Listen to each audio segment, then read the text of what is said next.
So this gentleman named Keith contacted me when we first moved here to Charlotte. I was journaling about this in Starbucks before I talked to you guys tonight.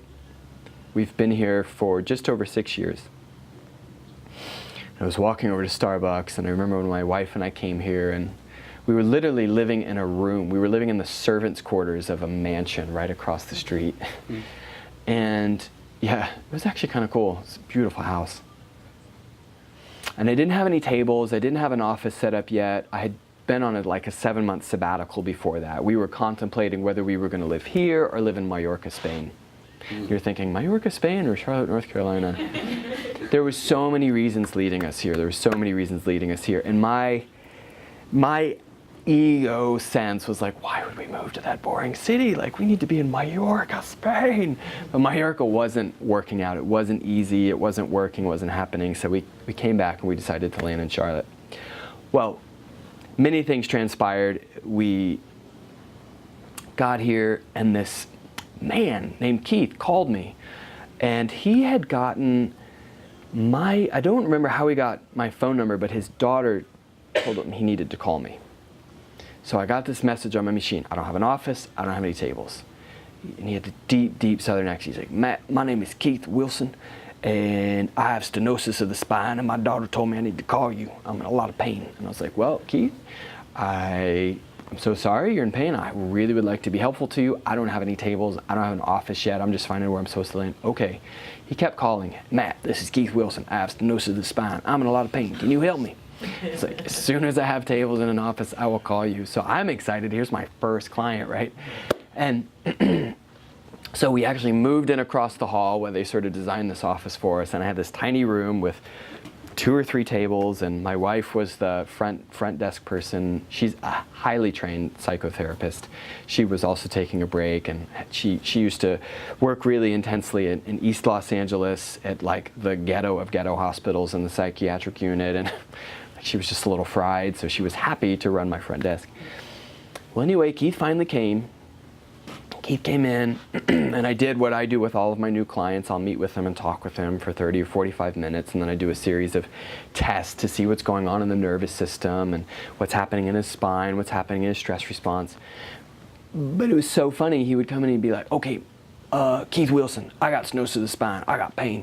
I don't know if you know what stenosis is, but it's basically when either the spinal cord, the spinal column, or the holes where the nerves exit out of, everything closes down. And so the only position that often relieves the pain is this. So he was walking like this. My name's Keith Wilson. I have stenosis of the spine. Can you help my back? And I was like, Keith, I don't know if I can help your back. Like, I don't know. I know that we can do some testing and we can find out if you've got a bunch of interference and stress in your nervous system, and I can help you transform that. And then we'll see what happens. Okay. I have stenosis and I have a lot of pain. I mean, just like the conversation kept coming back here. And I would even ask, provocative questions, trying to mine the depths of his psyche, saying, well, why do you think this is happening? Why do you think your body's not healing on its own? I got stenosis and I got pain. And that was it. That was the level of his consciousness at that time. Make sense? Can you help? I sure hope so. If you're willing to give it a try, I'd love to work with you a couple times a week. I want to do it for 12 visits, and then let's redo our test and see where we're at, okay? Okay, we'll do it. And I think he'd even committed to like 7 or 10 months of care with me or something. He's like, can you help my pain? And I was like, Keith, I'm gonna give you everything I got. So we started working together. And, the first few times he would come in and be like, my back still hurts. It hurts right here. Can you help my pain? And I'd be like, okay, Keith, well, lay face down. Let's see what we got. Turn your head to the right, turn your head to the left. I'd do my thing. And he started to feel better. He started to go to walking upright and be like, my pain's better. My pain's better. Then he stopped talking about his pain, but he continued with his visits. Because as Victor was kind of showing you and hinting at, there was a lot more to it. So I remember we were in this room. He was on the table over there. I finished in training him. And he wasn't a big mover on the table. And he got up off the table and he walked over to that window right over there, and he was just staring out at the trees. He was just staring at the trees. I was like, wow, it's really beautiful. There was something happening inside of him. I could feel it. There was something happening that was different. It was new. It was novel. So I went up to him and I said, hey, how you doing? Matt, I want to tell you that every tree has a totally different consciousness.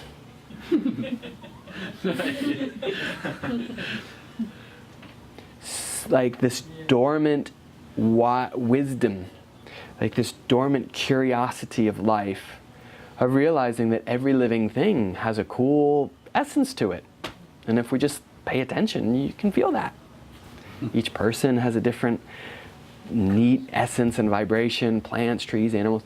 And here's this guy, used car salesman from South Carolina, like all of my traditional bias and prejudice filters are going, oh, that's so cool.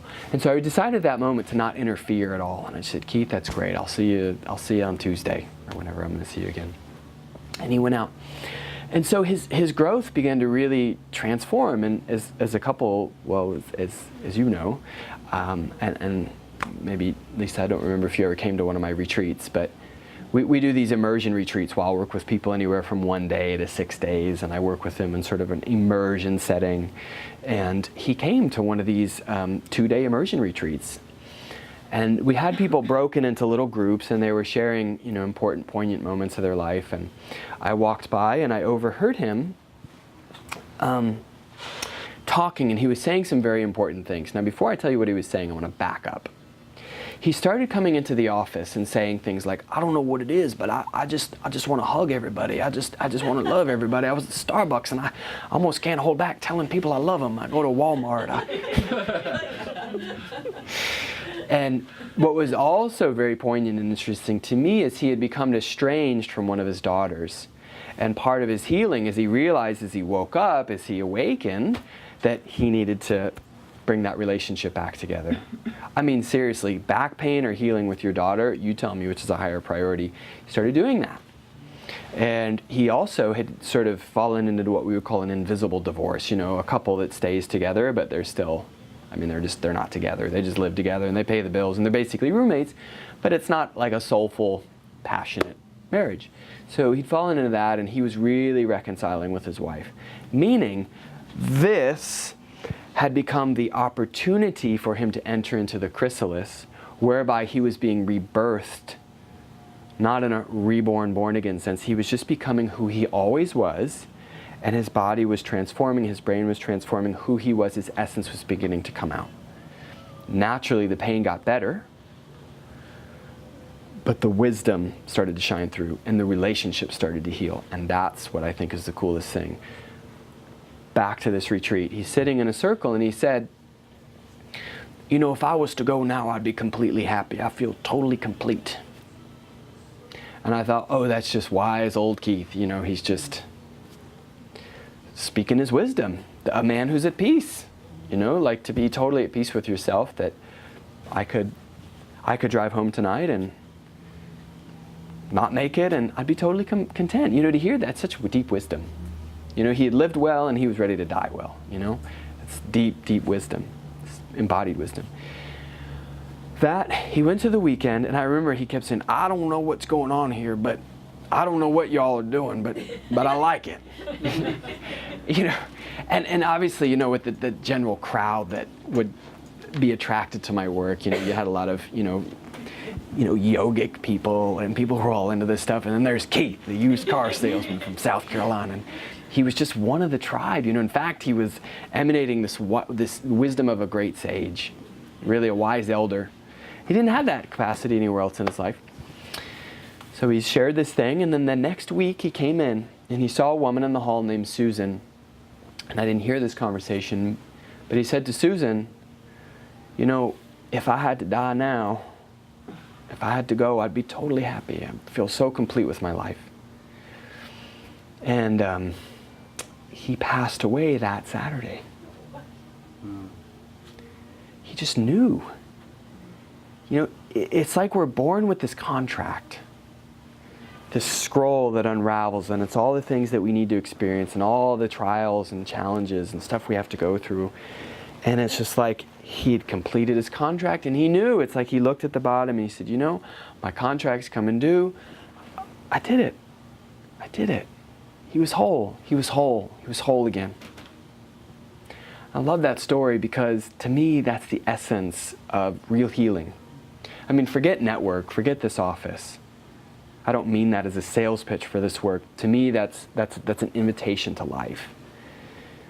And he just said yes to his process, and he said yes to this process, and he transformed and he changed. And I remember going to his funeral. I don't often go to funerals or weddings of my clients only because I like to maintain some professional boundaries a lot of times, but this one felt really, really important to me. So I went and there's a lot of people there, and a lot of his used car salesman buddies were like, "Are you that chiropractor Keith used to see? He talked about you a lot." And you could see and feel just the amazing positive impact this guy had. He was just like in disguise. The used car salesman thing, the South Carolina thing, his whole shtick, it was all like this disguise. It was all this front. And what was really there was this beautiful spirit. And he was just kind of moving through his life, blessing other people. And I think we're all in these little spacesuits and disguises. And as those spacesuits come off and the disguises come off, you just get to feel everyone's natural essence. And that's really the heart of healing. So I am so grateful that you guys shared this evening with me and shared with your minds and your bodies and your hearts. Thank you for being so present. We cover a ton of material in this, and thank you for Victor for volunteering and sharing his gifts with you, and thank you for supporting him. And I'd love to support you in any way I can. If you're here tonight, and I don't think there's too many of you that don't already have appointments with me, but if you do want to come in and see me, that first and second visit I do with people, it's basically 2 hours with me, and we do a lot of really substantial testing, and it's very intuitive. It's just a beautiful experience to get to know yourself, for me to get to know how I can support you. If we do anything after that, great. If we find it's not the best fit, great. We still have a great connection, and I'm very well networked in the community to help people get where they need to be. But I hope you'll do that, and give yourself that gift. And normally, because of the time I spend and the technology we use, it's anywhere from $250 to $350. So if you're here tonight, it's $150. I know some of you guys were at my yoga retreat, which we did as a fundraiser for one of my charities, not my charity, but one of the charities that I love dearly, the Missionaries of the Poor, and I know you guys got a separate thing for that. So anyway, if you'd like to do that, we'd love to have you. We have a waiting list till about mid to late December. If you've been a client before, you don't need to go through the rigmarole. You can just come on back. So thanks. I really appreciate you guys. If you ever have any questions, don't hesitate to reach out. We have lots of free workshops here, and just let us know how we can support you. Thank you very much. Appreciate so worth it. You're very amazing. Thank you. Thank you. Thank you. And thank you.